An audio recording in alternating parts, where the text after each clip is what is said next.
So hey guys, welcome to my YouTube channel. Guys, आज के इस वीडियो में हम बात करेंगे कि बोर्ड एग्जाम में आपको कॉपी कैसे लिखना है कि पूरे के पूरे नंबर मिले। ठीक है, इसके लिए मैंने बोर्ड की कॉपी ले रखा है यहाँ पे, और बोर्ड का यहाँ पे पेपर ले रखा है, OMR सीट ले रखा है कि इसको भी कैसे भरना है। आपको सब कुछ बिल्कुल डिटेल्स में बात करेंगे।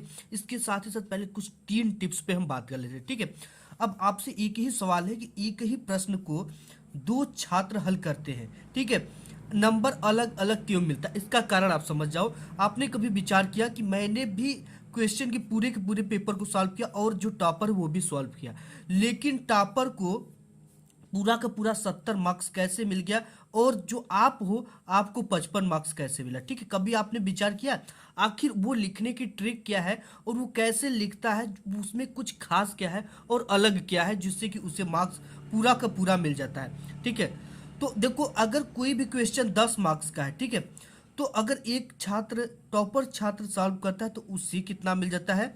10 का 10 पूरा मार्क्स मिल जाता है। और एक नॉर्मल स्टूडेंट जब सॉल्व करता है तो उसी क्वेश्चन का उसे 5 से 4.5 नंबर मिलता है। ठीक है, तो ये उसे 5 मार्क्स क्यों मिलता है? वो कौन सी गलती बोर्ड एग्जाम की कॉपी में करता है और कैसे ये कॉपी लिखता है कि इसे पूरा का पूरा मार्क्स मिलता है, ये वीडियो में हम आज के देखेंगे। ठीक है, तो इसके लिए थोड़ी सी एक और टिप्स है कि बोर्ड एग्जाम में कॉपी कैसे लिखे, आपको संदर्भ, प्रसंग, व्याख्या टॉपर की तरह कैसे लिखना है, जीवन परिचय, निबंध, प्रश्न के उत्तर कैसे लिखना है। ठीक है, मान लेते हैं कि किसी भी क्वेश्चन का आंसर न पता हो तो उसका आंसर अपने से कैसे लिखना है जिसपे पूरा का पूरा मार्क्स मिले, और हैंड राइटिंग अच्छी नहीं है तो कैसे लिखे, कौन सा ट्रिक लगाए।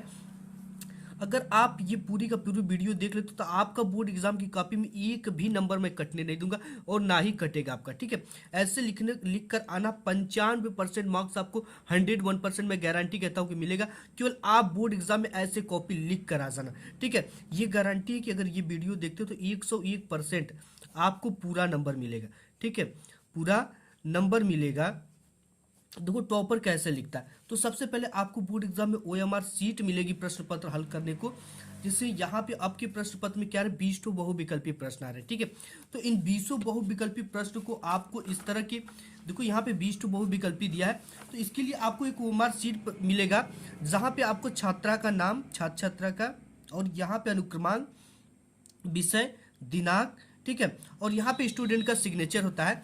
जैसे यहाँ पे पहला क्वेश्चन सही, ठीक है, इसमें का ये सही, रंगभूमि मुंशी प्रेमचंद का उपन्यास यानी पहले का ग, तो आपको इसमें जाना है और यहाँ पे देखना है कि पहले का कौन सा आंसर सही होना। अगर ग सही हो रहा है तो आपको सी वाले ऑप्शन को क्या करना है, इस तरह से, मतलब कि इससे गोले से बाहर पेन नहीं निकलना चाहिए और ये एक बाल पॉइंट पेन होना चाहिए। ठीक है, तो इस तरह से आपको 20 इसमें भर देना है, यहाँ पे 20 तक दिया रहेगा। इसके बाद देखो आपको क्या करना है, बोर्ड एग्जाम की कॉपी आएगी। अब देखो, बोर्ड एग्जाम की कॉपी में यहाँ पे लिखा होता है कि परीक्षार्थी सभी प्रविष्टियां शुद्ध एवं स्पष्ट रूप से स्वयं भरे। ये चीजें आपको स्वयं भरना है। सबसे पहले आपको परीक्षार्थी का अनुक्रमांक अंकों में, जो कि 10 अंक का होता है, आपको इसको याद कर लेना है। ठीक है, इसके बाद परीक्षार्थी का अनुक्रमांक शब्दों में, तो इसको कैसे लिखना है, एक है तो एक, दो है तो दो, दो है तो दो, दो, तीन है तो तीन, मतलब कि इसी तरह से अंकों में आपको इसी को लिखना है। जो तो यहाँ पे जो संख्या एक है तो एक लिख देना, दो है तो दो, लास्ट में तीन है तो तीन, इस तरह से आपको सब अंक ये शब्दों में लिखना है। ठीक है, इसके बाद यहाँ पे आपको विषय आ जाता है। यहाँ पे विषय, प्रश्न पत्र तथा संकेतांक भरना है। अब देखो, विषय में ये हिंदी है, यहाँ पे हिंदी है तो हिंदी भर देना है। प्रश्न पत्र ये आपका केवल है तो केवल भर देना है। अब इसके बाद है प्रश्न पत्र पर अंकित संकेतांक। ठीक है, तो जैसे यहाँ पे 802 AC है तो यहाँ पर 802 AC इस तरह से आपको भर देना है। सिंपली आपने भर दिया। ठीक है, अब परीक्षा का दिन सोमवार है तो सोमवार भर देना है। परीक्षा की तिथि पाली 24/2/2023, प्रथम पाली, तो इस तरह से भर लेना है। और परीक्षा केंद्र का नाम, जहाँ पे आपका केंद्र गया उस केंद्र का नाम लिख देना है। अगर आपका होम सेंटर है, जैसे लड़कियों का होम सेंटर होता है, तो आपको अपने कॉलेज का ही नाम यहाँ पे लिखना है। और ये अपने ID कार्ड पे खुद आपको मिल जाता है कि जहाँ पे आपका सेंटर गया उस कॉलेज का नाम, उसी को देखकर यहाँ पे लिखना होता है। ठीक है, ये आपने कॉपी भर दिया। कॉपी भरने के बाद यहाँ पे आप देखोगे, ये जैसे ही 20 बहुविकल्पी प्रश्न समाप्त होते हैं तो आपके सामने यहाँ पे आ जाता है कि निम्नलिखित गद्यांश पर आधारित 3 प्रश्नों का उत्तर दीजिए, जिसके लिए 3 गुणित 2 बराबर 6 मार्क्स आपको मिलेंगे। तो पूरे के पूरे मार्क्स समझ लेना और बोर्ड एग्जाम में इसके लिए कॉपी कैसे लिखना है। ठीक है, ये आप देख सकते हो मित्र वाले पार्ट से 2 देता है, कोई आप करना होता है। तो यहाँ पे आपको बोर्ड एग्जाम की कॉपी मैं आपको यहाँ पे लेकर आता हूँ। तो सबसे पहले अगर आप खंड क करें तो क डाल दो, ख करें तो ख ऊपर आपको डाल देना है, ठीक है। और बोर्ड एग्जाम की कॉपी में आपको क्या कर लेना है, एक स्केल लेकर जाना जो कि 30 सेंटीमीटर का हो। उससे आपको क्या करना है, एक स्केल से ज़्यादा की दूरी लेकर इस तरह से आपको क्या करना है, पाई खींच देना है, ठीक है। इस तरह से आपको क्या कर देना है, पाई को खींच देना है। अब इसके बाद आपको क्या करना है, प्रश्नोत्तर संख्या 1 का क, ठीक है। हमने किसका कर रहा हूँ, एक कर रहे हैं, 1 का क करना है, तो यहाँ पे डाल देना 1 का क, ठीक है। अब इसके बाद कुसंग का जो है डैश डैश उठाती जाएगी। जैसे ये गद्यांश दिया, ठीक है, कोई भी गद्यांश आपके बोर्ड एग्जाम में दे, जैसे यहाँ यह एक, ठीक है, इतना डालने के बाद डैश डैश करने के बाद आपको कहाँ तक लिखना आवश्यक हो गया है। ये चीज़ें लिखने से एग्जामिनर को पता चलता है कि आपने कौन से गद्यांश को सॉल्व किया है। अगर आप इस मित्र वाले इस गद्यांश को सॉल्व कर रहे हो तो आपको ये होना चाहिए, मित्र केवल डैश डैश डैश डैश, इसके बाद और मित्रता रही है, इतना लिख देना ब्लैक पेन से, ठीक है। जैसे यहाँ पे हमने लिखा प्रश्नोत्तर संख्या 1 का क डाल दिया, इसके बाद नीचे 2 पाई खींच देना है और एक लाइन छोड़कर, एक लाइन हमेशा छोड़ना है। इसके बाद जो भी कर रहे हो, ठीक है, क कर रहे हो तो क यहाँ पे डाल देना है, ख कर रहे हो तो ख डाल देना है, ठीक है। अब गद्य हेडिंग डालना है, इस तरह से एक ये कर लेना है। इसके बाद कुसुम का जो है डैश उठाती जाएगी। संदर्भ हेडिंग डालना है इस तरह से। इसके बाद इस संदर्भ में देखो क्या लिखना होता है, संदर्भ में लिखना होता है कि ये किस शीर्षक से लिया गया और इसके रचयिता कौन है। तो यहाँ पे ये जो ये गद्यांश है, प्रस्तुत गद्यांश हमारी पाठ्य पुस्तक हिंदी गद्य खंड में संकलित मित्रता नामक पाठ से लिया गया है। इसके लेखक आचार्य रामचंद्र शुक्ल। अब देखो इसमें क्या अलग किया गया है, ठीक है। प्रस्तुत गद्यांश हमारी पाठ्य पुस्तक हिंदी, हिंदी को आपको किस में लिखना है, इन्वर्टेड कॉमा में लिखना है, गद्य खंड में संकलित मित्रता को क्या करना, ब्लैक पेन से लिखना हर समय। मित्रता को किस पेन से लिखना है, ब्लैक पेन से, नामक पाठ्य पुस्तक से लिया गया है। इसके लेखक आचार्य रामचंद्र शुक्ल है। अब देखो जो लेखक है उनको किस पेन से लिखना है, आपको ब्लैक पेन से इस तरह से लिखना है। अब इसके बाद आपको क्या डालना है, देखो ये होता है पहला क्वेश्चन की उपयुक्त गद्यांश का संदर्भ लिखिए, तो हमने इसका संदर्भ लिख लिया। अब देता है कि गद्यांश की रेखांकित अंश की व्याख्या कीजिए। अब देखो रेखांकित अंश की व्याख्या आपको क्या करना है, हेडिंग को डाल देना है, ठीक है। जैसे यहाँ पे हमने हेडिंग डाल दिया रेखांकित अंश की व्याख्या। अब इसका क्या करना है, प्रस्तुत इस तरह से। अब हाइलाइटर लिए हो तो हाइलाइटर का यूज कर सकते हो, ठीक है। तो ये जो हाइलाइटर होता है इसका यूज इसी जगह पे किया जाता है कि आप इस तरह से ब्लैक पेन से हेडिंग डालिए, उसके बाद इस हाइलाइटर को इस तरह से आप चला दिए, ठीक है। तो आपको बोर्ड एग्जाम में केवल 2 ही पेन का यूज करना है, एक ब्लू और एक ब्लैक, और एक हाईलाइटर, और स्केच का ब्लैक स्केच का यूज करना है।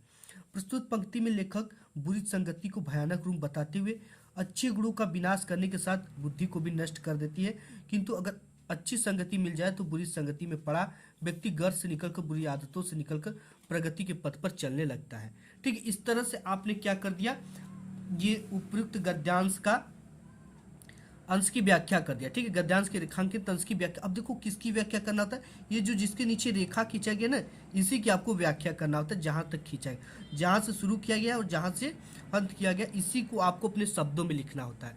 तो यहाँ से आपने शब्दों में लिख लिया, ठीक है। इसी प्रकार आपके बोर्ड एग्जाम में आता है निम्नलिखित पद्यांश पर आधारित 3 प्रश्नों का उत्तर दीजिए। इसके लिए भी आपको 6 नंबर मिलता है, ठीक है। तो यहाँ पे देखो इसको क्या करना है, इसके लिए भी आपको 6 नंबर कब मिलेगा, आपको सेम प्रोसेस उसी तरह करना। प्रश्नोत्तर संख्या ऊपर से एक लाइन छोड़कर, नीचे से एक लाइन छोड़कर यहाँ पे पद हेडिंग डालना है, और जहाँ से जहाँ तक कि आपको व्याख्या करना है, ठीक है। जो देखो जैसे उपयुक्त गद्यांश का संदर्भ लिखिए, और आपको रेखांकित अंश की व्याख्या करें। रेखांकित अंश कहाँ से है, सखी, और यहाँ से अंत में लिखना होता है, ठीक है। राग की डोरी, आपको भले ही रेखांकित अंश की व्याख्या करना, लेकिन आपको जो ये ऊपर का डालना पड़ेगा, यहाँ से चरण कमल, जैसे यहाँ पे तिही पाई अंत तक। इसके बाद इसका पद्यांश जो आता है उसका आपको कैसे आंसर लिखना है। तो प्रस्तुत पद्यांश हमारी पाठ्य पुस्तक हिंदी को क्या करना है, पद्यांश को ब्लैक पेन से, हिंदी को ब्लैक पेन से, काव्य खंड के पद नामक पाठ से लिया गया है। इस पाठ के रचयिता सूरदास जी है, ठीक है। तो इस तरह से आपको लिखना है, और इसके प्रसंग जो होते हैं वो अपने शब्दों में लिखा जाता है। ऊपर से 1 से 2 लाइन छोड़कर आपको प्रसंग लिखना है।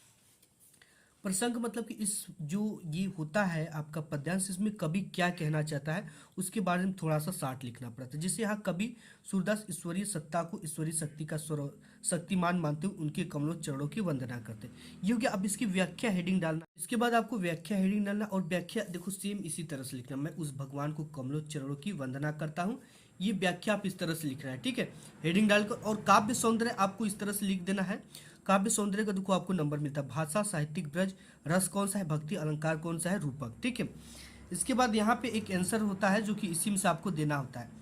ये चीजें हो गई। ठीक है, इसके बाद आपके बोर्ड एग्जाम में आता है जस्ट बाद आपको संस्कृत गद्यांश में किसी एक का संदर्भ सहित हिंदी में अनुवाद कीजिए। ये चीजें तो सेम बिल्कुल होगी। ठीक है, यहाँ पे ये भी सब सेम है, ये भी सेम है। इसके बाद आपको जीवन परिचय लिखने के लिए आता है। ठीक है, यहाँ पे जैसे जीवन परिचय दे देगा जो कि 3+2 = 5 नंबर का पूरा नंबर लेने के लिए कैसे लिखना है।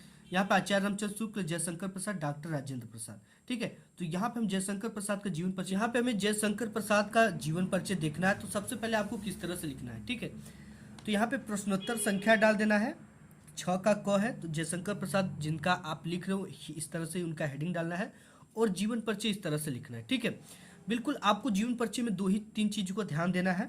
सबसे पहले आप यहाँ पे एक बॉक्स बना लेना जिसमें नाम, जन्म स्थान, पिता का नाम, रचनाएं, मृत्यु। और अगर ये नहीं बनाते हो तो आप अगर जन्म लिखते हो तो इसे ब्लैक पेन से लिखना है। और यहाँ पे इनके माता पिता का नाम, इनके जन्म स्थान का नाम और इनकी जो कुछ प्रमुख योगदान होती है, जैसे इन्होंने हिंदी, संस्कृत, उर्दू, फारसी का गहन अध्ययन किया, इसको क्या करना है, ब्लैक पेन से लिखना है।